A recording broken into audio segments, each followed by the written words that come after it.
Cedar Hollow, Washington Territory, 1897. The Cascade and Puget Sound Railway had been laying track through Cedar Hollow for 6 years, ever since the timber companies convinced the surveyors that a logging town on the Sound was worth the grade. In that time, the depot had taken on the particular character of a place built fast and kept up only as much as the mill payroll allowed. The fir siding had silvered in the coast rain. The rails held the damp cold long after the sky cleared. When the northbound came through, a Schenectady mogul burning roslyn coal, gray smoke dragging low over the cars in the wet air, it filled the platform with the smell of hot iron and creosote off the ties, a smell that got into wool coats and stayed there through supper. Elias Thorne did not seem to mind the smell. Every Friday, a few minutes before 4, he tied his wagon horse at the rail outside the depot and bought a platform ticket. 5 cents, the standard fare the railway charged non-passengers to keep the loading apron clear of loiterers and the kind of men who liked to relieve travelers of their luggage in the confusion. He always had the coins counted out before he reached the window. He wore his father's old wool coat, the good one, brushed clean. He sometimes carried a fistful of salal blossoms or huckleberry sprigs pulled from the cut bank behind the mill on his way into town. Not every week, not on any pattern anyone could name. Just on the Fridays when they were blooming and it seemed right to bring them. He sat on the third bench from the north end of the platform. The 412 came in from the interior, from the mining camps and the transfer point at the pass, and he watched every soul who stepped down from it. Men in wet oilskins, women with children pressed to their skirts, drummers with sample cases, the occasional prospector coming back thinner than he'd left. He watched each of them with the particular attention of a man who knows exactly which face he is looking for and has trained himself not to hope too loudly. When the last passenger had gone and the platform had emptied, he sat a few minutes more. He looked north along the rails until they curved into the timber and disappeared. Then he put on his hat and rode home. Nobody in Cedar Hollow asked him about it, not because no one had noticed. A man who buys a platform ticket every Friday for 3 years without once boarding a train is noticed in a town of 1,100 people. But Elias Thorne's family had logged this valley for 15 years, and the Thorne mill fed 40 households, and people knew him the way small towns know a man without needing to say the knowing out loud. The mercantile owner set aside his mail without comment. The depot agent, a heavy-set man named Purdy, who'd run the Cedar Hollow line since before the town had a proper name, made a point of being somewhere else at 10 to 4 on Fridays, not from indifference but from a kind of rough courtesy that understood a man was owed his privacy, even in a public place. They understood, without anyone explaining it, that the bench and the ticket and the blossoms were not theirs to ask about. The new ticket clerk had been at the Cedar Hollow window 5 weeks when she started paying him any real attention. Her name was Josie Calder, though the ledger and everyone else called her Josie. She had come up from Portland the winter before, after her father was crushed under a rolling log at the Willamette Mills, and her mother, who had never in 20 years been apart from him for more than a week, stopped eating properly sometime in February and was gone herself by June. Josie had taken the position at Cedar Hollow because it was open and because being somewhere nobody had known her parents seemed, at the time, easier than staying somewhere everyone did. She sold tickets, she logged arrivals. She kept the schedule board current in chalk that never quite came off her fingers. She watched people come and go all day, which is a strange occupation for a woman still working out how to be one person instead of half of a household of 3. She noticed the man on the third bench on her very first Friday. By the fourth, she had his name from the freight ledger and had started watching for him without deciding to. He arrived at 3:51. He bought his ticket with exact change. He thanked her without quite looking at her, the way people thank clerks on reflex. He sat. He watched the northbound come in and empty. He watched the tracks after it left. He rode home. Then the 5th Friday brought rain, the hard sideways coast rain that came off the Sound and did not let up for an apology. Elias arrived at 3:51 in his father's coat, already soaked through, carrying no blossoms because the rain had started before he reached the cut bank. He sat on the bench in the rain. He watched the northbound arrive and empty in the rain. He sat his few minutes after, looking at the wet rails, water running off his hat brim in a steady rope. Josie watched all of this through the ticket window. She made a decision. She closed the window, latched it, and walked out onto the platform. She sat down beside him without asking permission to. "You come every Friday," she said. "Same bench, same train, and nobody ever gets off it for you." She looked at the empty rails. "So who never came?" He did not answer right away. She had watched him 5 weeks and understood, without being told, that Elias Thorne was a man who weighed a thing before he said it, not from slowness, but from the plain understanding that words cost something once they were spent. He reached into his coat and drew out a ticket stub, not the one he'd bought that day, but an old one. The paper gone soft and fuzzed at the folds from years of being carried, folded and unfolded, the way a man carries a thing that has become a talisman instead of a document. He held it without handing it over. "My brother," he said. "Caleb, younger than me by 2 years, louder than me by a good deal more than that." He looked at the stub. In the summer of '94, word came down from a fellow selling maps in town that there was gold in the Yukon country, more of it than any man could carry out in one season if he got there first. Caleb had the fever for it inside a week. I told him it was a fool's errand. He told me every rich man in the territory had been a fool once, and I could stay home and cut Douglas fir for another 40 years if it suited me. Josie waited. "He left from this platform," Elias said. "This bench, this spot. I walked him down, and he had 1 bag, and more confidence than sense. Same as always. Train was 10 minutes late, same as it generally runs. He said, 'Wait for me, Eli. First frost, I'll be back rich as a king or poor as a church mouse, but I'll be on this platform, and you'd better be here to see it.' Then he ran the last stretch to catch the step, because he never could stand still when there was somewhere to be." He folded the stub and put it away. "3 winters now," he said. "First frost came and went 3 times. No word since the second letter, which came from a camp outside Dawson and said nothing worth remembering except that he was cold and the ground didn't thaw enough to dig proper.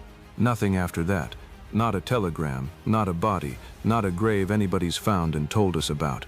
Josie sat with the rain running down her collar and thought about what it meant to not know, which she understood was its own particular weight, heavier in some ways than her own grief, because grief at least had an ending you could point to. "You know he might not be on that train," she said. "Ever." "I know it," he said. "Then why keep coming?" He was quiet a long moment, watching water pool on the platform boards. "Because this is the last place I can be sure of him running," he said. Caleb never walked anywhere in his life if he could help it. Said walking was for men who didn't have anywhere worth getting to fast. He looked north, toward the curve where the rails vanished into fur and mist. "I can still see him do it, right here. I can't always see it anywhere else anymore." Josie looked down the empty platform and pictured a loud, confident boy running the last 20 feet toward a train, and a brother who had been coming back to stand in the shape of that running for 3 years. "I'm sorry," she said, not as a courtesy but because she meant the whole of it. He nodded. They sat together in the rain a while longer. Then he put on his hat, walked to his horse, and rode home.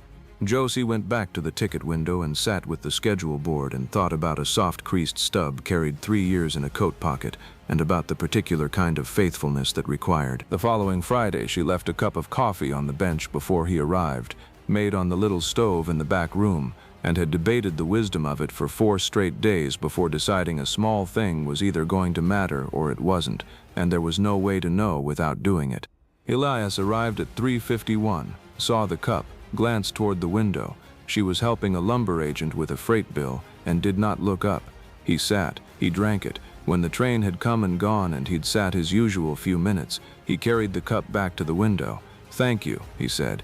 "Gets cold out here waiting." "It does," she said, eyes on the schedule board. "You take it black, I'm guessing. No sugar." "How'd you know that?" "I guessed." "You guessed right." He left.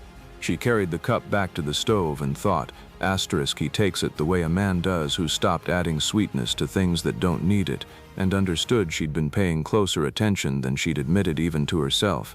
The coffee kept appearing every Friday after that. She did not sit beside him again right away.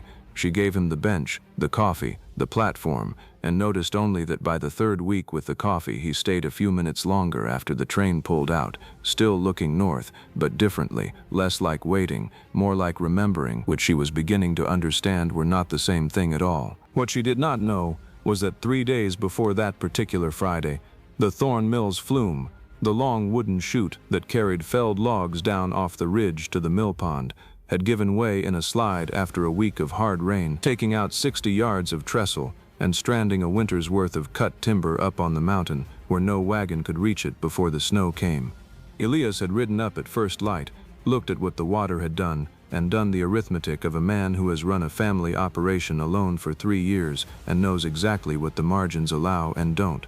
He had come to the station that Friday carrying that arithmetic, and the coffee had been there, hot, made by someone who hadn't been asked to make it. He drank it, he sat, he looked at the tracks, and for the first time in 3 years the tracks did not feel like only an absence. They felt, unaccountably, like a place where somebody knew him. He rode back up to the flume site the next morning before first light, and the arithmetic hadn't improved with sleep, but it felt somehow more survivable than it had the day before. The way a hard thing generally does, once you've said even a small part of it out loud to another person, and found the ground still holding steady under you. She had not told him about her own Fridays, not from secrecy, but because her grief felt smaller set against his, and therefore, in her mind, not worth equal weight. She had spent her whole adult life first in her parents' house, and then in the space her parents' dying had carved out of her, and standing in the empty rooms after the funeral she had understood she'd organized every year of her adult life around people who no longer needed anything from her. She had sold what there was to sell, and taken the Cedar Hollow position because a position was open, and every Friday since she had sold tickets to people bound somewhere and gone back to her room at the widow Hartley's boarding house and eaten supper alone, capable of doing exactly that indefinitely. She had learned somewhere in the last year that capability and sufficiency were not the same thing. Walking home one October evening, with the wind coming hard off the Sound and cutting through her coat, she stopped on the boardwalk and looked at the street, the Mercantile with its new glass window, the mill whistle just gone quiet for the day, a town proceeding steadily around her while she stood a little apart from it, watching, the way she watched everything from behind a pane of glass. She walked on to Mrs. Hartley's. She ate her supper. She was 28 years old, and she had a bench and a man who came to it every week, and for the first time since the winter her parents died, she had something on Friday afternoons that she looked forward to instead of merely got through. It kept going that way into November, not from any single occasion, but because one Friday Elias arrived and sat, and Josie, who'd finished her window work early, carried 2 cups out and sat beside him without making an occasion of it. He didn't suggest she go back in. They watched the northbound come in together, 4 passengers that week, none of them his. He watched each one with the same patient attention he gave every week, and when the train had gone he looked at the rails and she looked at them with him. He was 17 when he talked our father into letting him work the donkey engine, Elias said, apropos of nothing, still watching the curve in the trees. Too young for it by 2 years, officially. Talked his way past it anyhow. That was Caleb. Never met a rule he thought applied to him personally. Did you resent that? Some. Mostly I envied it. He almost smiled, the slow way his smiles arrived, like they had to travel some distance to get to his face. Most frightening thing about my brother was that he never once considered that a thing might not work out, rode off to Alaska with 1 bag in total confidence, same as he did everything. Our father used to say Caleb was born already halfway out the door, and the rest of us just had to get used to the draft. Josie laughed, a short surprised sound, and Elias looked at her like the laugh itself was a small gift he hadn't expected the day to hand him. Did you think he'd come back? I thought I'd know, Elias said. Figured a man like that, if something happened, the world would tell somebody. Turns out the world doesn't always bother. For most of you listening right now, this is probably the middle of something. A drive home, laundry that isn't folding itself, a quiet kitchen with the radio low. That's exactly what this story is for, so let it sit with you a while. If Elias and Josie feel worth your Friday, leave that like before you go, and tell me in the comments where you're listening from tonight. I read every one. December came hard to Cedar Hollow that year. The slide damage to the flume cost the Thorne operation 11 days of cutting they couldn't get back before the passes closed, and word finally arrived. Not the word Elias had spent 3 years half expecting, but a letter, forwarded through 2 postmasters and a mining company clerk, from a man named Silas Hodge, who'd wintered 2 seasons with Caleb outside Dawson. The letter was short. It said Caleb Thorne had taken a lung fever in November of '96, that the camp doctor hadn't the medicine to break, and that he'd died the 2nd week of December, and that in his last days he'd talked more than once about a bench at a train platform and a brother who'd be there waiting, and had asked Hodge, if it came to it, to make sure somebody wrote and said so his brother wouldn't spend a life not knowing. Elias read the letter standing at his own kitchen table and then rode to the station, though it was a Tuesday and there was no train to meet and no reason to be there except that it was the only place he could think to carry the knowing to. Josie found him on the bench past dark, the letter still in his hand, and sat with him without a word until he was ready to say what it held. 3 years I told myself not knowing was the hard part, he said finally. Turns out knowing's its own kind of hard, just a different shape of it. Will you stop coming Fridays? He looked at her a long moment. Don't rightly know yet, he said. Ask me in the spring. She didn't ask him again before spring came. She let the question sit quietly between them, the way she'd learned he let most things sit before he was ready to turn them over, and found that the waiting cost her far less than she might once have expected, now that she wasn't doing any of it alone. The letter that changed things for Josie arrived in January, from the depot superintendent's office in Astoria, a larger station, full staff, a wage 30% better than Cedar Hollow paid, on the recommendation of a supervisor who'd known her father. 3 weeks to answer. She read it twice at her little desk at Mrs. Hartley's and thought about the flume repairs Elias was financing alone through a hard winter, and about a man who had shown up on a rain-soaked bench with no more guarantee than his own stubbornness, and about herself, who had spent a year deciding not to hope for things because the odds always looked poor, sitting the whole while in the one place the odds had actually turned in her favor. She wrote back and accepted. She told no one. She worked her last 3 Fridays, saying nothing of it, made the coffee, sat on the bench, listened to him talk about the spring cutting schedule and a laugh that had been showing up more often since the letter came, and told herself that laugh wasn't about her, though she no longer entirely believed it. On the last Thursday, she packed her bag. On the last Friday, she carried it to the depot, meaning to close her shift, buy her own ticket south, and be gone before 4 o'clock arrived, the sensible plan, the clean exit, a train that would take her somewhere before anyone could say a thing that made leaving harder than it already was. She was standing on the platform with her bag when she heard his wagon come in fast off the road.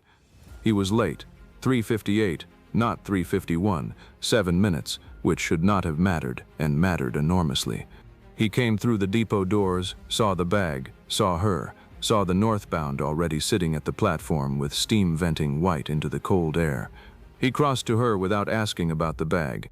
A section of flume trestle had washed again in the night thaw, and he'd been up since 4 dealing with it, and he'd very nearly not come at all, and the only reason he had was that it was Friday, and Friday, somewhere in the last several months, had stopped being only about Caleb.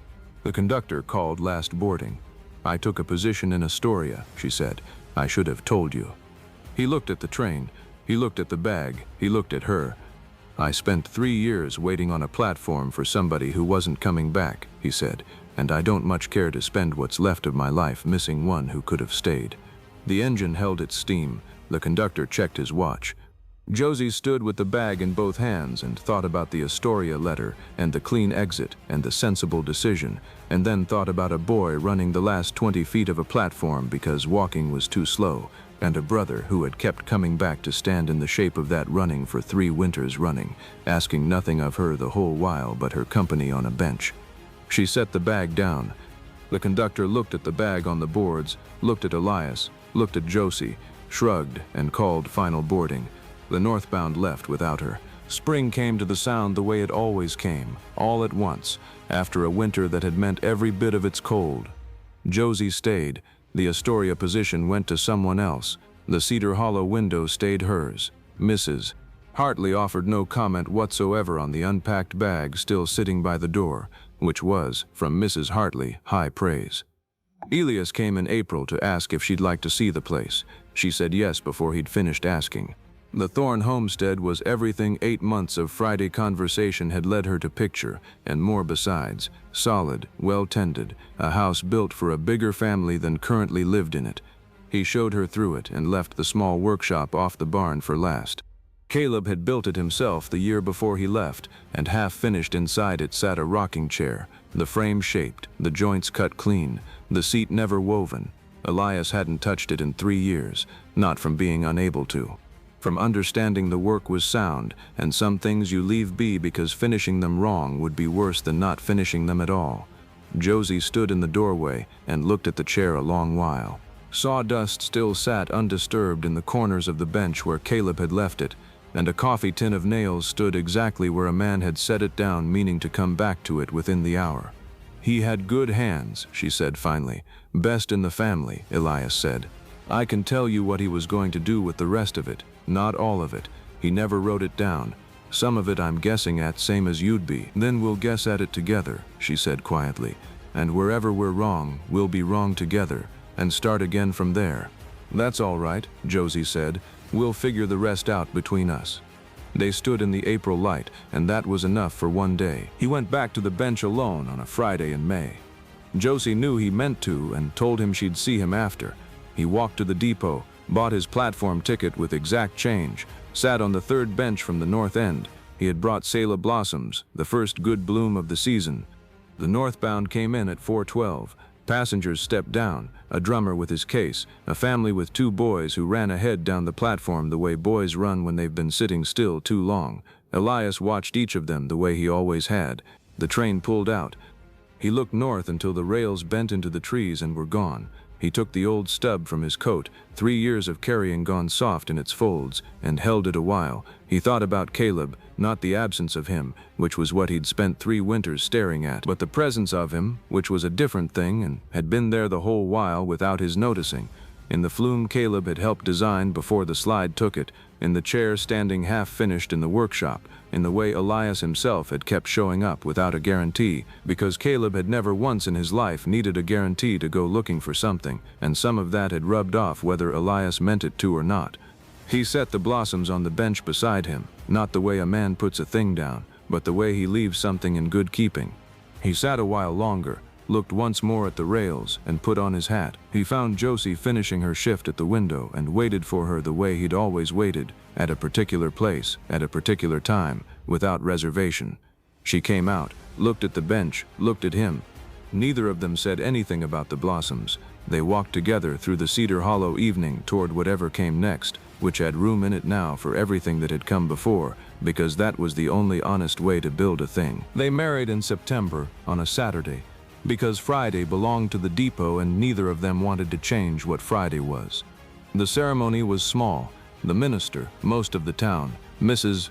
Hartley in the second row, wearing the look of a woman who has watched something take shape for the better part of a year and is satisfied with the outcome. Josie wore blue, the color the sound went in late September light. Elias wore his father's old wool coat, brushed clean, the same one he'd worn to that platform every Friday for 3 years running, and wore it again to his own wedding, and Josie noticed and said nothing, because some things simply are what they are. After the ceremony they walked to the depot, no train to meet, no particular reason, just because it was where the whole of it had started. The platform sat empty in the September light.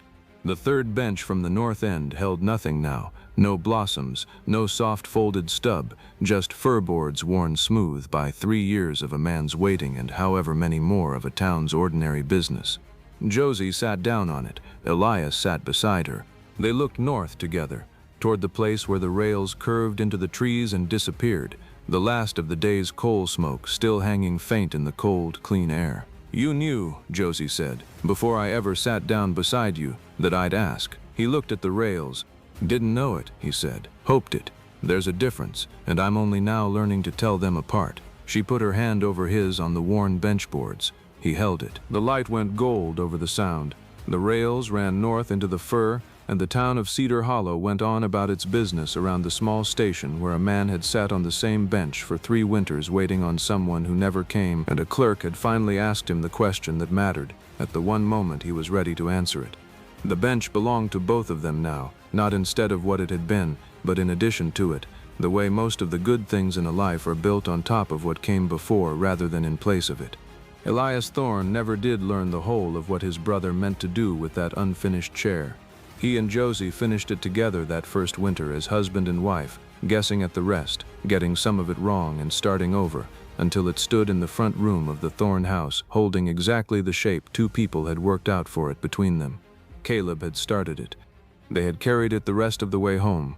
That, Elias came to think, was as fair a description as any of what a person leaves behind when they don't come back, not an absence only, but a shape somebody else can learn to finish. Purdy, the depot agent, still made himself scarce at 10 to 4 on Fridays, out of habit more than necessity now, and every so often he'd glance out toward the third bench from the north end and see it empty, or see it holding 2 people instead of 1, and think, without ever saying so to a living soul, that some benches earn the right to be watched over. May God keep each of you who spent this evening with us, wherever you're listening from tonight, and whatever bench you're still keeping watch over. Until the next one, keep the light on and keep riding.